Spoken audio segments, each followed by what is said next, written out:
যে লোক হাত পাও দেই নাই তারে আমি বানাইছি জাহান্নামের একটা ছিদ্রি আছে, এই ছিদ্রিটা ভরার জন্য, এই ছিদ্রি খানাটা বন্ধ করার জন্য আমি এই মূসা এই লোকটাকে আমি বানাইছি। সুবহানাল্লাহ বলেন না? মানুষের সম্মান বেশি, মানুষের ইজ্জত বেশি, সৌন্দর্য মানুষের বেশি। আবু বকর সিদ্দিক রাদিয়াল্লাহু তাআলা আনহু মসজিদ নববীতে নবীর পাশে নামাজ পড়ার জন্য যাচ্ছেন গো বাবাজি। ওনার সামনে বৃদ্ধা একজন ইহুদি পড়েছে, বৃদ্ধ মানুষ কুটকুট করে হাঁটতেছে লাঠি বর করে। উনি দেখলেন যদি এই বৃদ্ধার পিছনে হাঁটেন মসজিদ নববীতে নবীর পাশে জামাত নামাজ পাবেন না, আর যদি ধাক্কা দিয়ে চলে যান মুরব্বির সাথে বেয়াদবি হবে। আবু বকর সিদ্দিক রাদিয়াল্লাহু তাআলা আনহু আদব দেখাইয়া মুরব্বির পাশে আস্তে আস্তে আস্তে আস্তে হাঁটতেছে। মানুষের সম্মান করলে আল্লাহ কত খুশি হয়, আর মানুষকে আল্লাহ সুন্দর করে বানায়। আল্লাহ নবী মসজিদ নববীতে সে রুকুর মধ্যে চলে গেছেন, রুকুর মধ্যে চলে গেছেন, রুকুতে কের মধ্যে চলে গেছে, জোরে বলেন, রুকুর মধ্যে চলে গেছেন আল্লাহর নবী। আমার আল্লাহ জিবরিল আমিন পাঠাইয়া নবীকে সংবাদ জানায় দিলেন, ও নবী, আপনার আবু বকর সিদ্দিক আমার এক সৃষ্টি বিদ্যাকে সম্মান দেখাইতে আসতে দেরি হতেছে, আর সে আস্তে আস্তে আপনি রুকুর থেকে উঠে গেলে এক রাকাত নামাজ পাবে না। নবী গো, রুকুর মধ্যে আপনি পড়ে থাকেন, আবু বকর সিদ্দিক যখন আগমন করবে তখন রুকু থেকে সোজা হয়ে দাঁড়াবে। জোরে বলে আমার আল্লাহ বলেন, আবু বকর সিদ্দিক আমার সৃষ্টি ইহুদি হোক সম্মান দেখাইছি, ইজ্জত করেছে রে, আমি আল্লাহ আবু বকরকে সম্মান দেখাতে জামাতটা তার জন্য রেডি রেখে দিয়েছি।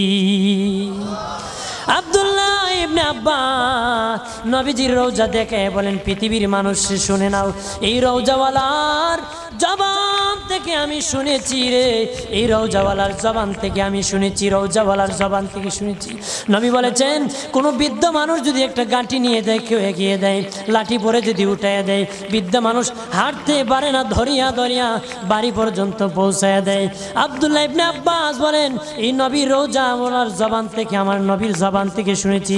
নবী বলেছেন, আমার মসজিদে নববীতে যদি কেউ 10 বছর ইতিকাফ করে একজন বৃদ্ধার লাঠি উঠাই দিলে 10 বছর ইতিকাফ করার সওয়াব আমলনামায় পাবে। হাত পাওয়ার শুকরিয়া আদায় করো, ধনের শুকরিয়া আদায় করো। রাজি আছেন তো? ধনী থাকলে ধনের শুকরিয়া আদায় করো, গরিব হলে গরিবী হালতের শুকরিয়া আদায় করো। হাত পাও যদি না দেয়, হাত পাও না দিলে শুকরিয়া আদায় করছে। নবী একদিন আল্লাহর কাছে কয়, আল্লাহ ফেরাউনে তো জ্বালান জ্বালায়, তুমি কি ফেরাউনকে গজব দিয়া ধ্বংস করতে পারো না? আমার আল্লাহ কো, মুসা, আমি ফেরাউনকে 4টা কারণে গজব দেই না। কয় কারণে? ফেরাউনকে 4টা কারণে গজব দেই না। 1 নম্বর কারণ হলো রে মুসা, সারাদিন ফেরাউন বলে আমি খোদা, আর রাত যখন হয়ে যায় জঙ্গলে যায় কল্লাম, আমি জানি তুমি খোদা, আমি খোদা না, কিন্তু আমারে মানুষ খোদা কইলে ভালো লাগে, খোদা কইলে ভালো লাগে। প্রভু, তাই তুমি বিরক্ত হইয়া আমার উপর গজব দিও না।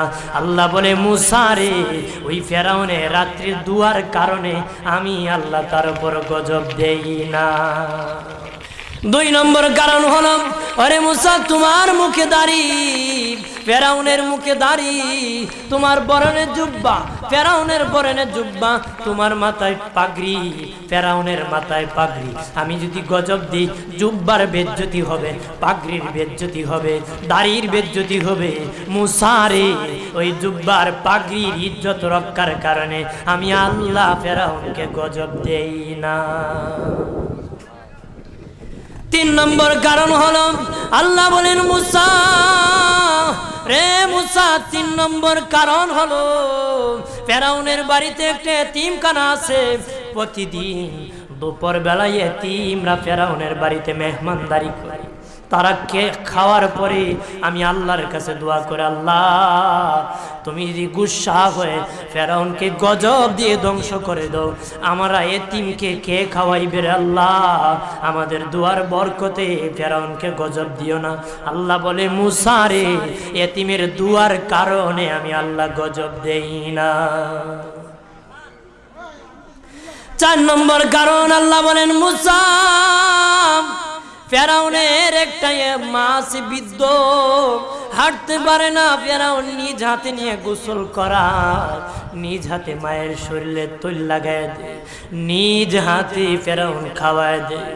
যখন খাওয়ানোর পরে মা বিছানার মধ্যে ঘুমায় যায়, ওই ফেরাউনের মা আমার কাছে 2টা হাত বাড়ায়, আল্লাহ আমার ফেরাউনকে যদি গজব দিয়ে ধ্বংস করে দাও, আমি মায়ের সেবা কে করবে? আল্লাহ বলেন, মুসা রে, ফেরাউনের মায়ের দুয়ার কারণে আমি আল্লাহ গজব দেই না। আল্লাহর হাবিব হযরত ওমরকে বুঝাইলেন, দুয়ার কথা নিষেধ করছে কিন্তু জানাজার কথা তো নিষেধ করে নাই। সমস্ত সাহাবীরা আশ্চর্য হয়ে গেছে, নবী তো বেঈমানের জানাজা পড়াবে, হযরত ওমরের মনটা বেশি একটা ভালো না।